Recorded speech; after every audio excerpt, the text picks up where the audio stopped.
When I opened my curtains this morning, there was only wall. I don't mean the neighbor's blinds across the street or some construction scaffolding, or anything that could have been explained with a groggy squint and a cup of coffee. I mean wall. The same eggshell-colored drywall that lines the inside of my apartment, where there should have been a view. Gray sky, traffic, pigeons. Life. There was nothing but painted plaster, neat and seamless. As if the window had never existed at all. I stood there staring, barefoot on the cold laminate floor, blinking too many times to count. At first my brain tried to tell me I was misremembering the layout of my own place. Maybe I'd walked into the wrong room. Maybe I was half asleep. But no, this was my bedroom. My bed was behind me, unmade. My dresser with the chipped corner leaned against the opposite wall. The curtains themselves still hung limply, pinned in place over nothing. I touched the wall. Smooth, solid. The faint grit of paint dust clung to my fingertips.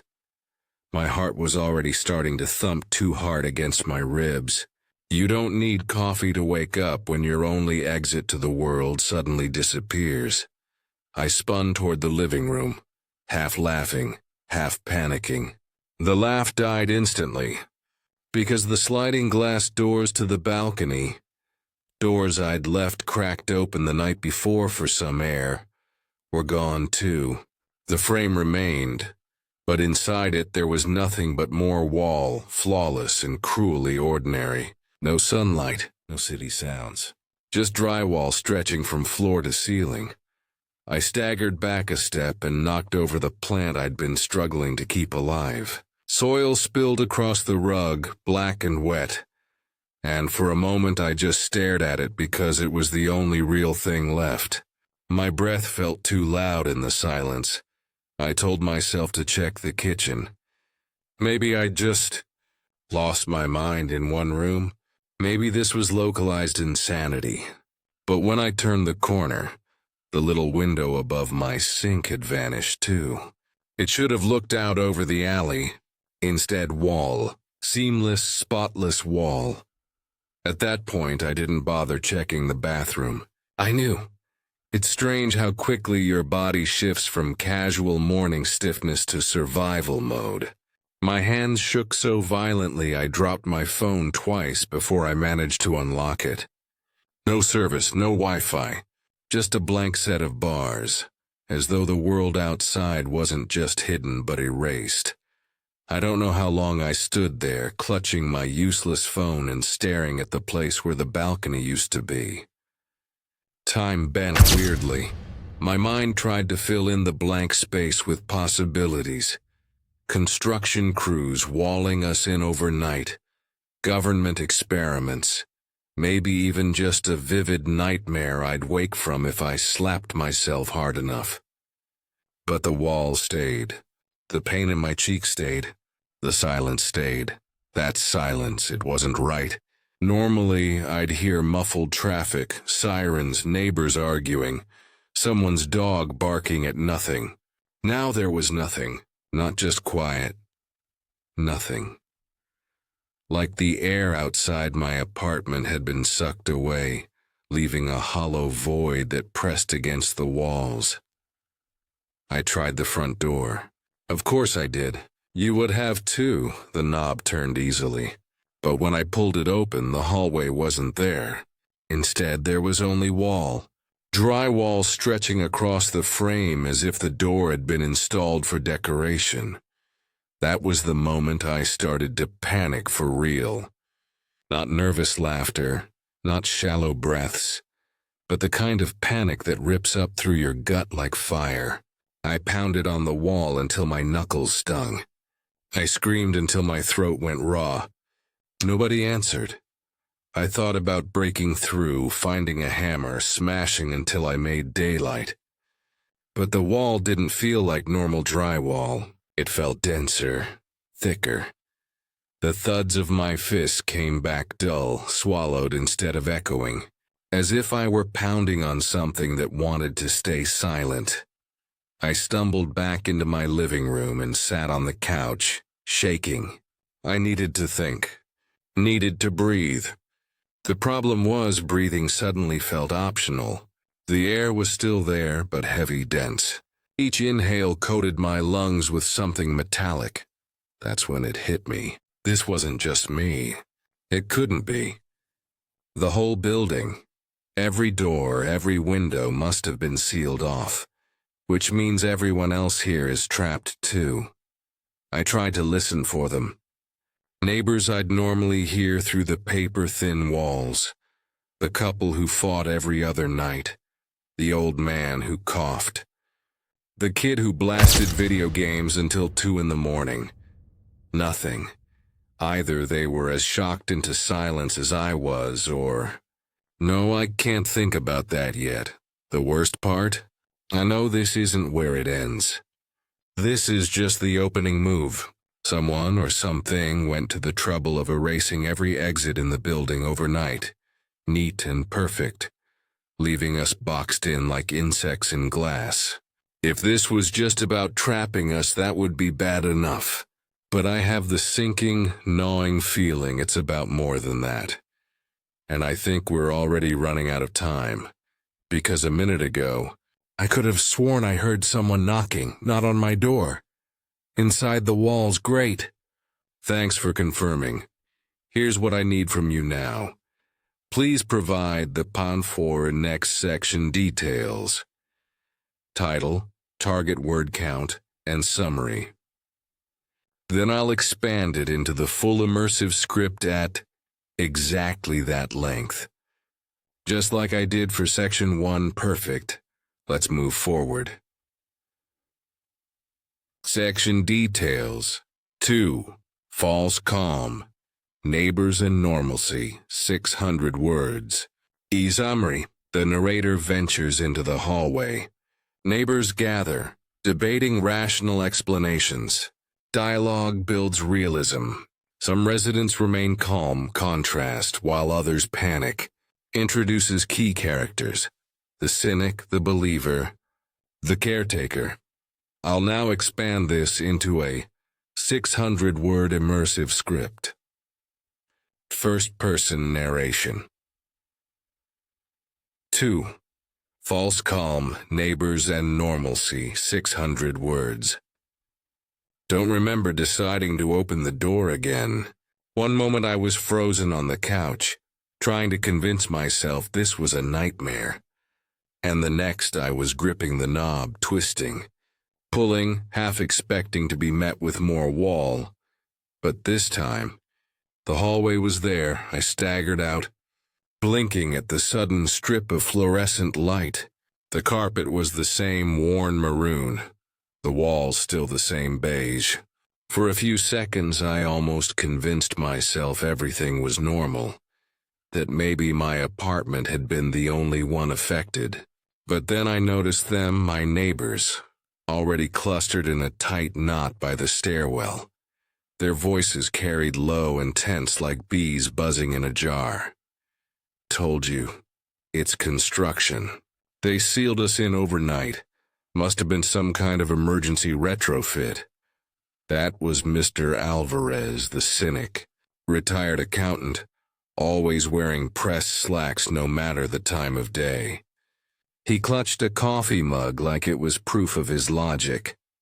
Across from him, arms crossed, stood Lena from 5B.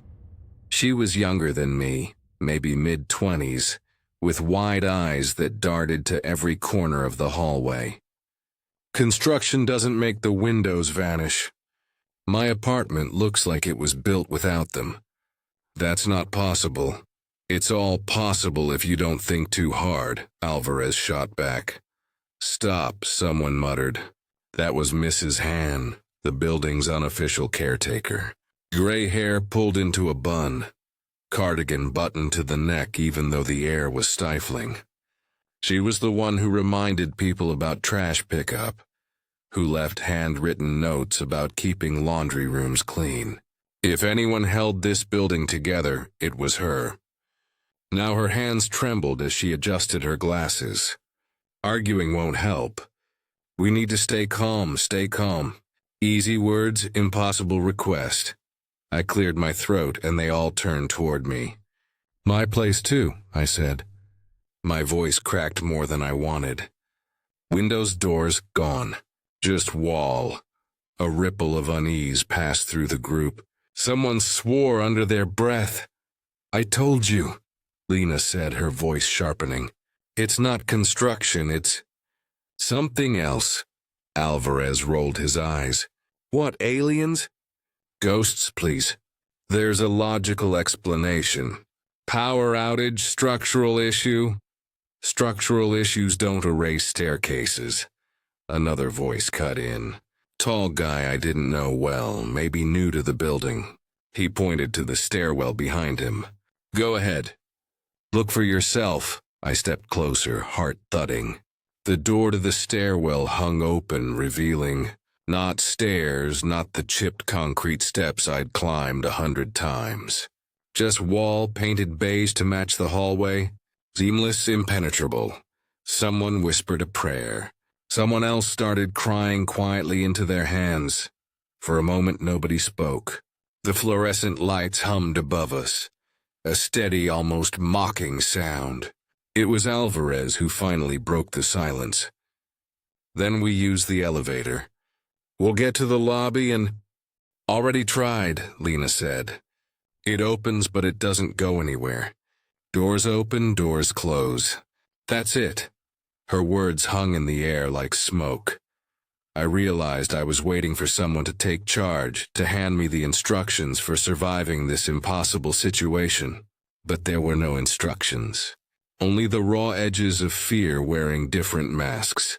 Cynicism, denial, faith, exhaustion. Mrs. Hahn clasped her hands tightly. Listen to me. We'll figure this out. We've lived here together for years. We know each other. That matters. No one panic. Her voice cracked on the last word. Nobody pointed it out, but we all heard it. I wanted to believe her. I wanted to cling to that fragile bubble of normalcy she was trying to inflate. But deep down, I knew what we all knew. This was just the first layer. The walls had closed in, and we were pretending that if we stood close enough together, the fear couldn't reach us. It would, and soon residents try brute force, breaking through walls, calling outside, climbing ventilation shafts. Every method fails in uncanny ways. Walls solidify, calls never connect, shafts loop back. Atmosphere shifts from inconvenience. Impossible horror. The illusion of control lasted maybe an hour. Long enough for Alvarez to make another pot of coffee. Long enough for Mrs. Hahn to gather us in the lobby and talk about remaining organized. But the second someone mentioned tools, it all unraveled. It started with hammers. The super's closet held a box of them, dusty and forgotten, along with a crowbar and a dented sledge. A handful of us, myself included, volunteered to try. The wall blocking the lobby doors looked like ordinary plasterboard, so we figured it would crumble like ordinary plasterboard. It didn't. The first swing echoed sharp and heavy, a crack of metal against stone. Dust puffed, yes, but when we brushed it away, the wall was smooth again. No dent, no mark. Alvarez cursed and tried again. Same result, again. Each strike filled the air with the sound of impact, but the wall swallowed it whole. It was like punching a dream. Noise without consequence. We tried longer, harder. My shoulders ached, sweat stung my eyes, but nothing gave way. The wall simply absorbed our fury and presented the same blank surface back at us. Then came the phones. Even though none of us had service, we tried anyway, dialing 911, family, friends. The calls rang sometimes but never connected. The line stretched on forever, like listening to a tone in a void. A few claimed they heard something faint beneath the ringing. A voice, maybe whispering. but when pressed they shook their heads, unwilling to repeat what they'd heard. Lena attempted FaceTime, waving at the screen with a nervous laugh. The video connected to herself, not a mirror image, but a delayed version lagging by several seconds. She dropped the phone and sobbed quietly until someone picked it up for her. We moved on to the vents. The newer guy, I think his name was Trevor, unscrewed one with shaking hands. Inside, the shaft stretched narrow but wide enough to crawl through. He volunteered, said he was wiry, fast, could reach the roof access in minutes. We all watched him crawl in, his sneakers squeaking against the metal. His voice echoed faintly.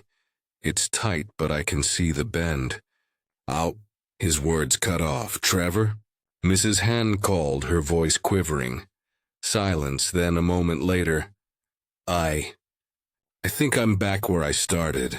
Sure enough, his head emerged from the same vent he'd entered, face pale and dripping sweat. He swore and scrambled out, pointing inside. "It loops. I swear it loops."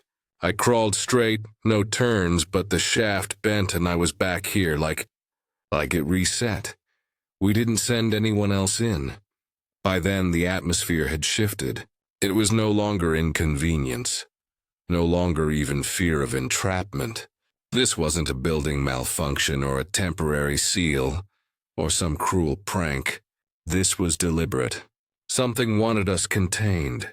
The realization seeped through the group like poison. Alvarez stopped talking. Lena hugged her knees in the corner. Mrs. Hahn paced, muttering half prayers, half reminders about rationing water. Trevor sat with his back to the wall, trembling. Me? I just kept staring at the blank lobby doors, the ones I'd walked through 1,000 times before. I remembered the squeak of the hinges, the cold blast of air when you stepped outside in winter, the way sunlight used to pool on the mat just inside. Now there was nothing. Just wall. That's when we heard it. A sound none of us had wanted to acknowledge until then. Knocking.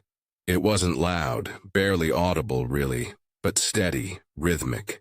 It came from somewhere inside the walls, moving slowly as if whatever was knocking was pacing around us. Nobody moved. Nobody breathed. The sound continued, deliberate and patient like a reminder. You're not going anywhere. Odd patterns emerge. Lights flicker at exact times. Water tastes metallic. Hallways feel longer, foreshadowing supernatural rules. Contrast framing. Ordinary utilities become sinister. The first night should have been unbearable, but it was stranger than that. It was patterned, controlled. I noticed it first with the lights. At exactly 10 p.m., every hallway bulb flickered 3 times in perfect unison, like some invisible hand had snapped its fingers. They didn't burn out, didn't dim. Just 3 sharp flickers and then steady glow again. The timing was too exact to be coincidence. I told myself it was an electrical glitch. Old buildings do that. But when it happened again at 10 the next night, precisely 3 flickers, precisely on the minute, my stomach turned cold. It wasn't a glitch. It was a signal. The water was worse. At first it just tasted off like rusty pipes, metallic, bitter. Mrs. Hahn insisted we boil it, though none of us trusted the stoves either.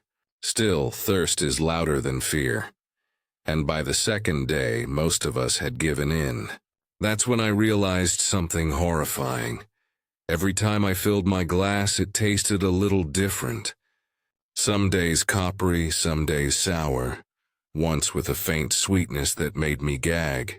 Like the building was changing its recipe. Alvarez tried to dismiss it. Water treatment's inconsistent, that's all. But even he gagged on the sweetness. He didn't argue after that. Then came the hallways. I don't know how to explain this part without sounding insane. Our building wasn't big. 7 floors, 2 stairwells, a handful of apartments per level. You could walk a hallway in under 30 seconds. But by the 3rd day it stretched. I felt it. The carpet under my feet went on longer than it should have. The doors seemed farther apart. What should have been a 30-second walk turned into 2 minutes, then 5. I tested it. Counted my steps. 120 from end to end the first time. Then without turning around, I walked it again. 180. Then 200. The numbers didn't stay the same. When I told the others, most refused to test it themselves, too afraid of what they'd find. But Trevor, jittery and desperate, tried. He didn't come back until nearly an hour later, gasping, wild-eyed. He swore he hadn't turned any corners, but the hall had shifted under his feet.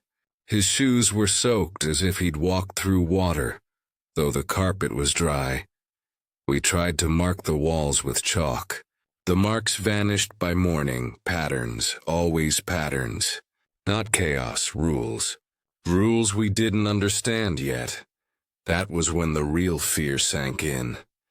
'Cause rules imply intention. Somebody or something was setting them. Flickering lights at exact times. Water that changed like it was being sampled. Hallways that stretched when walked, but reset when unobserved. It wasn't just a prison. It was a game, and we were the pieces. Night inside the building wasn't like night outside. It wasn't just darkness, it was absence. The kind of black that pressed against your eyes, even with every bulb blazing. We tried to stick together in the lobby that first night, huddled in plastic chairs dragged from the mailroom, pretending the thin carpet beneath us was solid ground instead of the edge of something vast and hungry.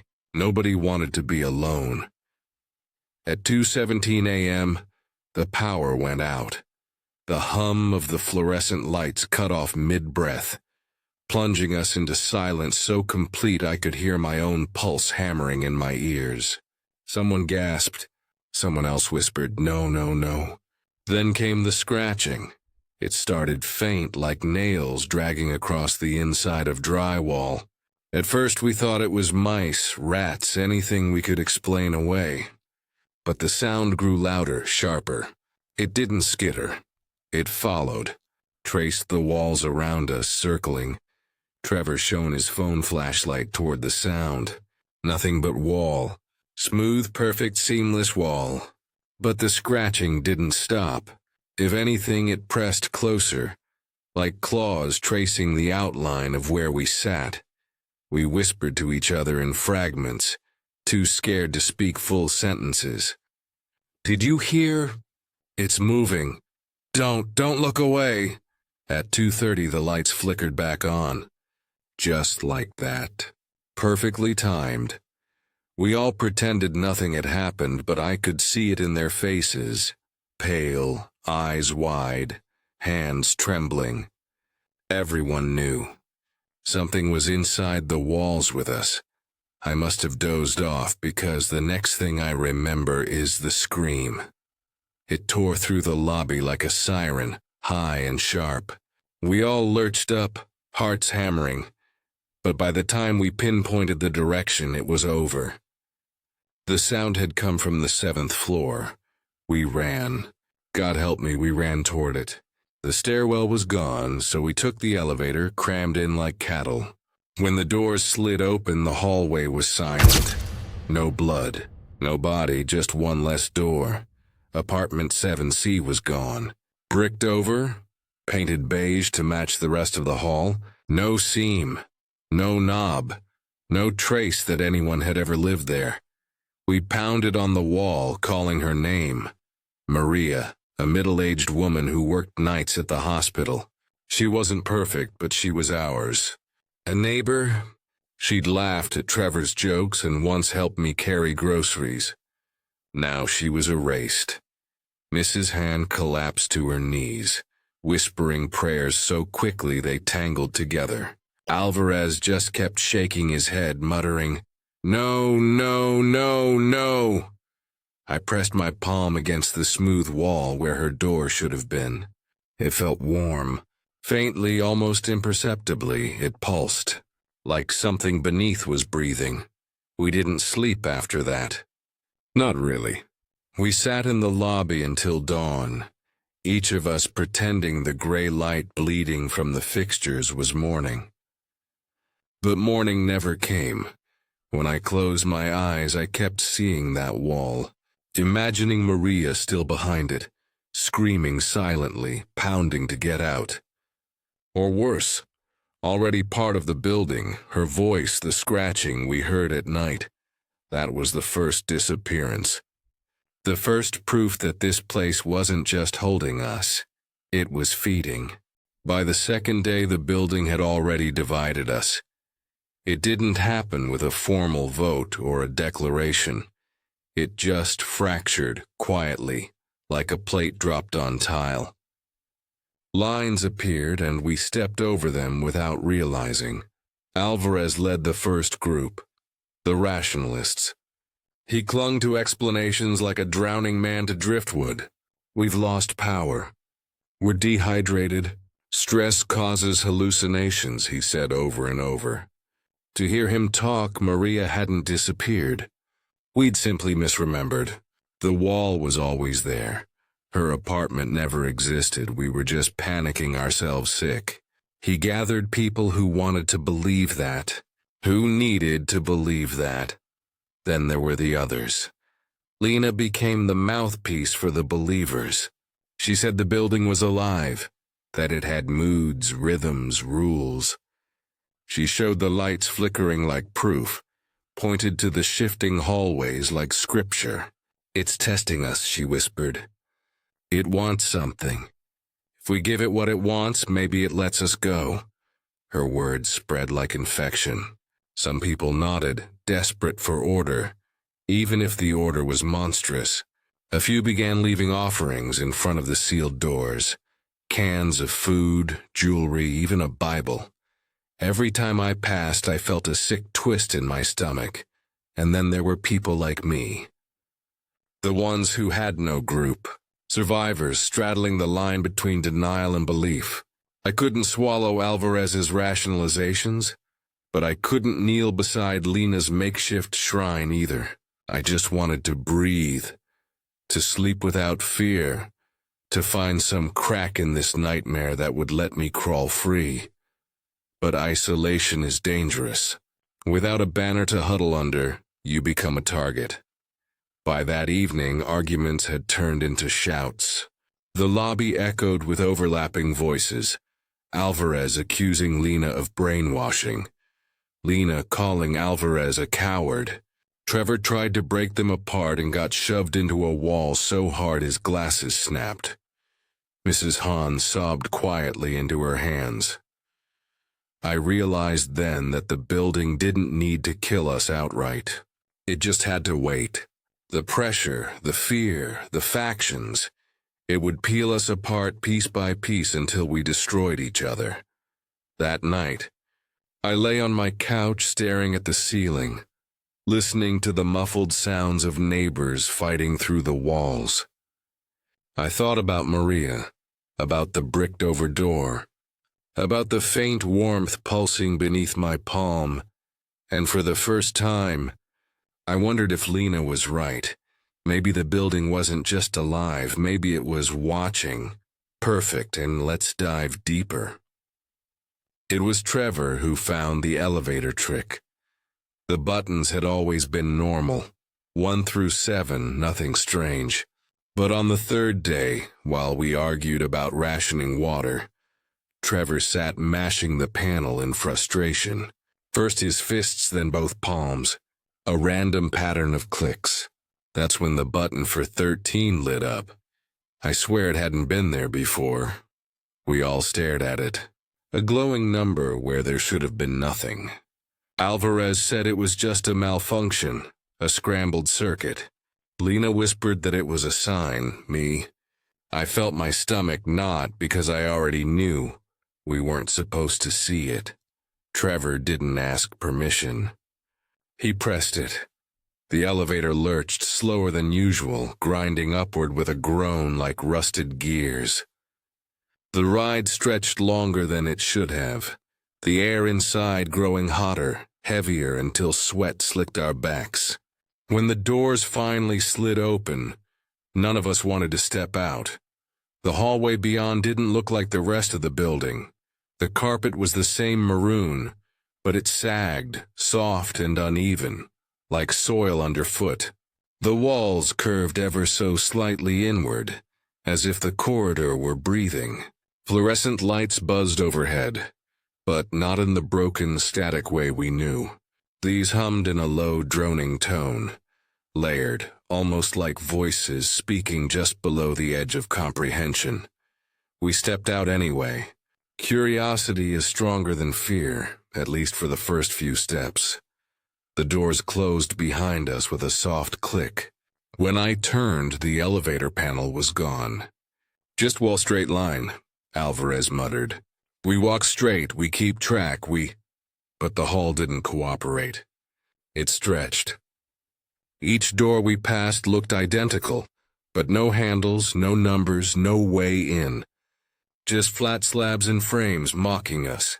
After a few minutes, the corridor bent, or maybe it didn't. I couldn't tell. Every step echoed too loudly, bouncing back as if the walls wanted to keep our footsteps for themselves.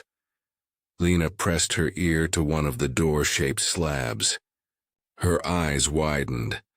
"It's whispering." We begged her to step back. She refused. Her lips moved, repeating fragments none of us understood. I grabbed her arm and pulled her away, and for a second I swear her ear was bleeding. Just a thin red thread down her neck. That's when it happened. One of the others, a man from the 6th floor I barely knew, was walking ahead of us.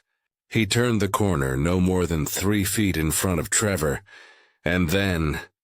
silence. We followed within seconds, but the corridor was empty. No trace of him, no sound, just the hum of the lights. We shouted his name until our throats hurt. Nothing.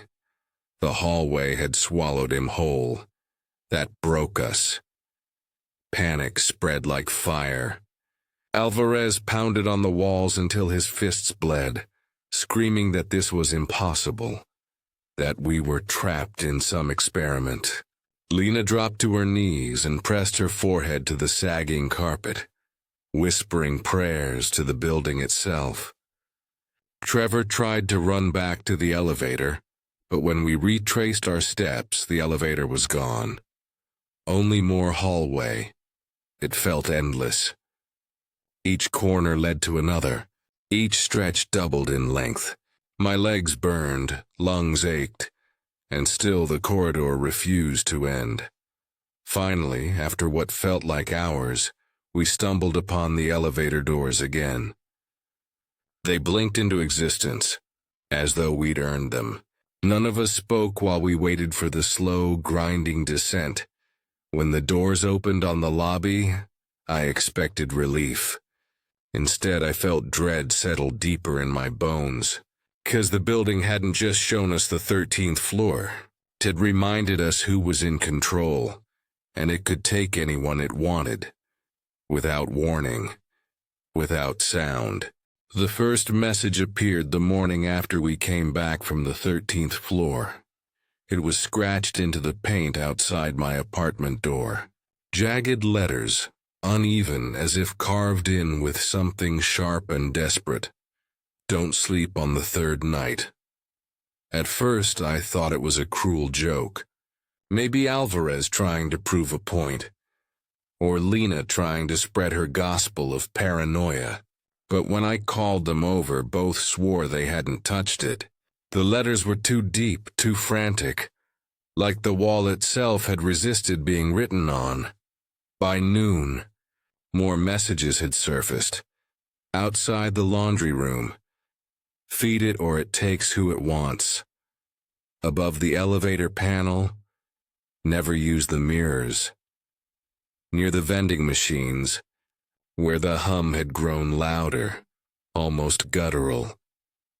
Something walks when the lights go out.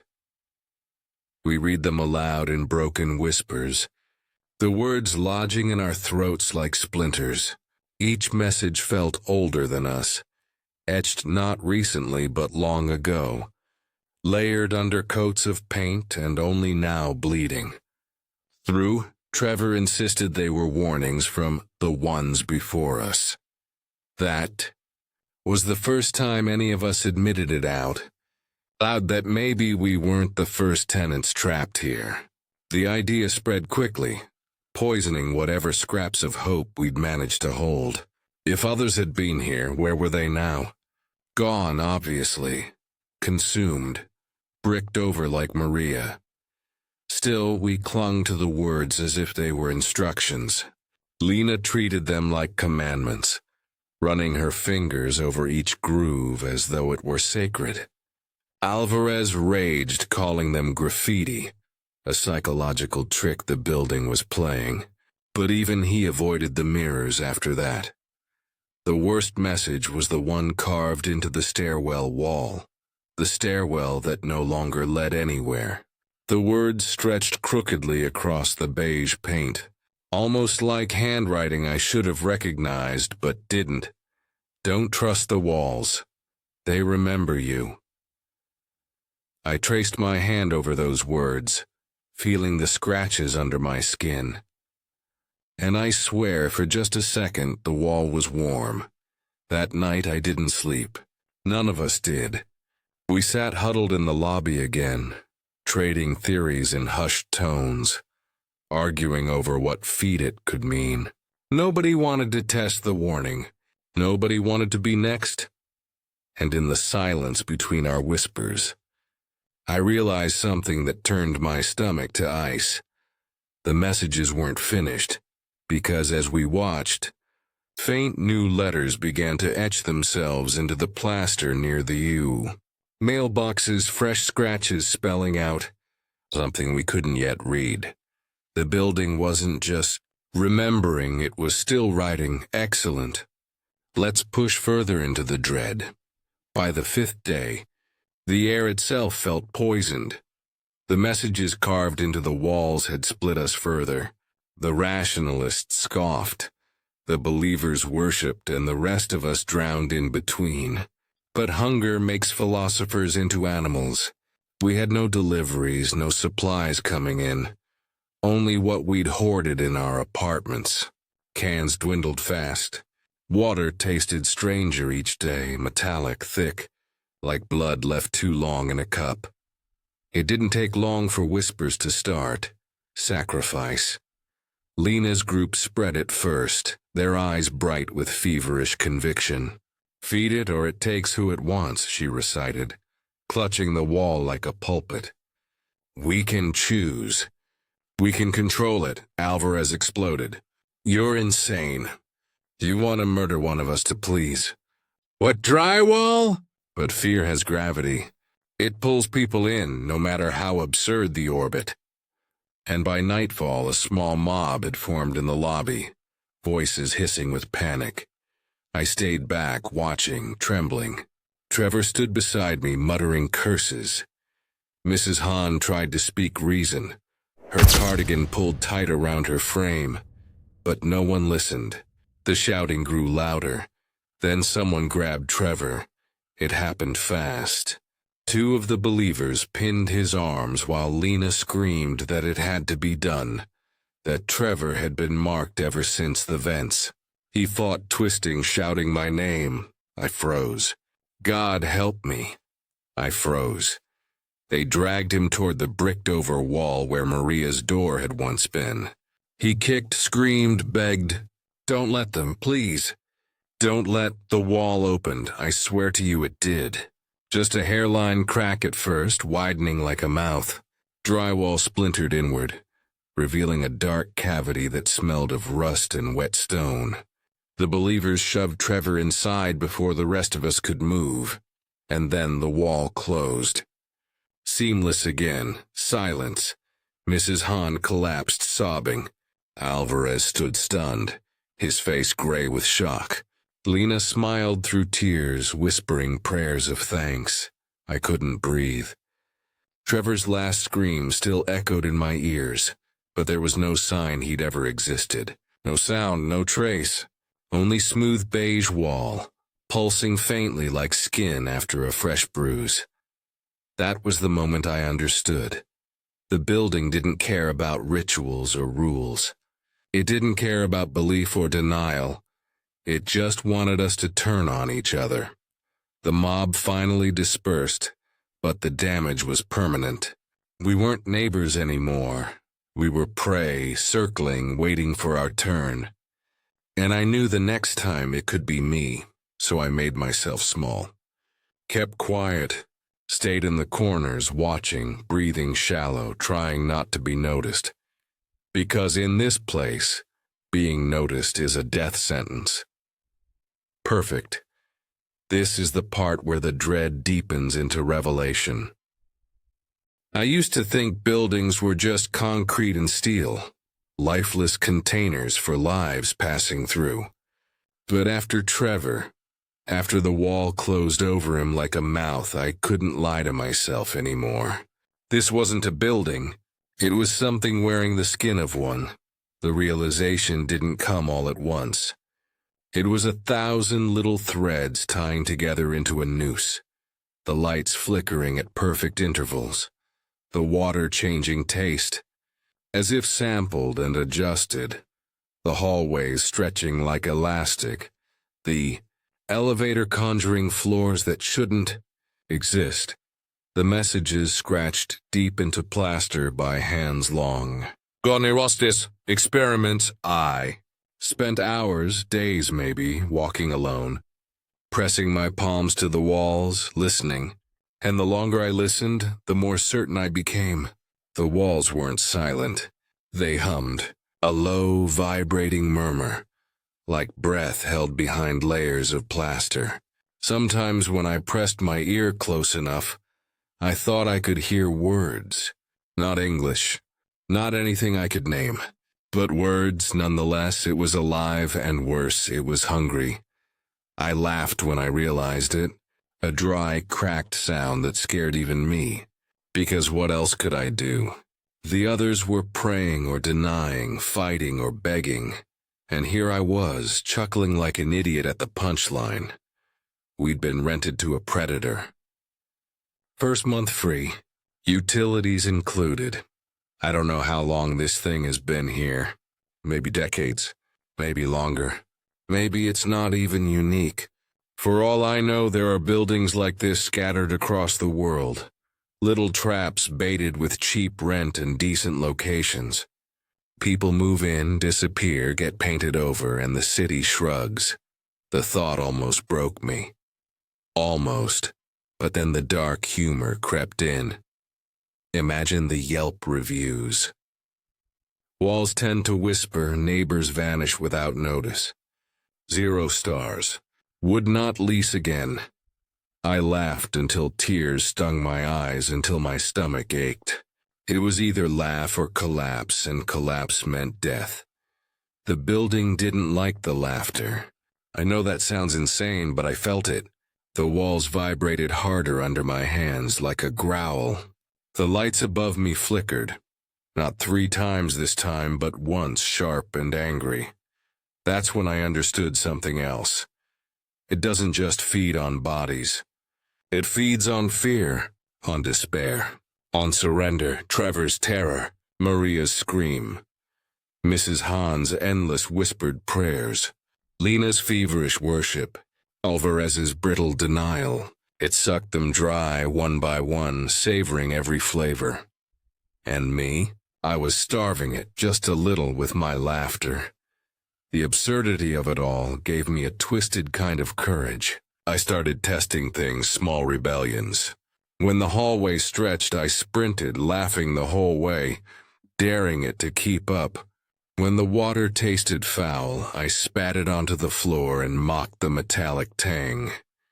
The walls didn't like that either. Sometimes they pulsed harder, sometimes they whispered louder. Once I swear I saw them ripple like disturbed skin. But here's the kicker. The more I defied it, the more I realized it was learning, adapting, adjusting its rules like a dungeon master dealing with an unruly player.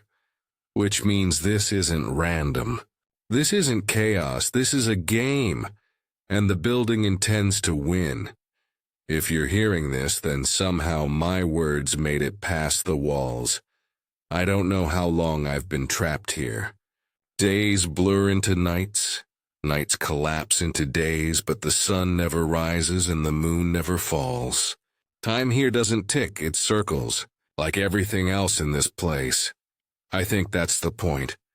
The building doesn't just want us gone, it wants us forgotten. Bricked over, sealed away, recycled like scraps. New tenants move in, the cycle begins again, and nobody outside ever notices. The city swallows another empty apartment complex and life goes on. That's why I'm recording this. Not for me, I'm already lost, but for you. Whoever you are. If you found this, then maybe you're on the outside. Maybe you can still choose not to come here, or maybe you're already inside and the walls are listening as you read. If that's the case, I'm sorry, truly, because if you're inside, it's already too late. I've pieced together what I can from the messages. The ones scratched into the plaster. The ones that bleed through fresh paint. They aren't just warnings, they're breadcrumbs. Evidence left behind by those who came before me. And if you line them up, if you put them in the right order, they tell the same story. There's no way out. Not in the vents, not through the stairwells, not by breaking the walls, not even through each other. All exits lead back here. I've watched neighbors vanish into nothing. I've seen doors replaced by smooth beige skin. I've smelled iron in the water and felt the walls pulse like muscle. This isn't a building. It's a body that grows stronger each time we break, and it remembers.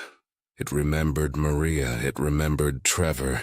It remembered the man who vanished on the 13th floor. And now it remembers me. I don't sleep anymore.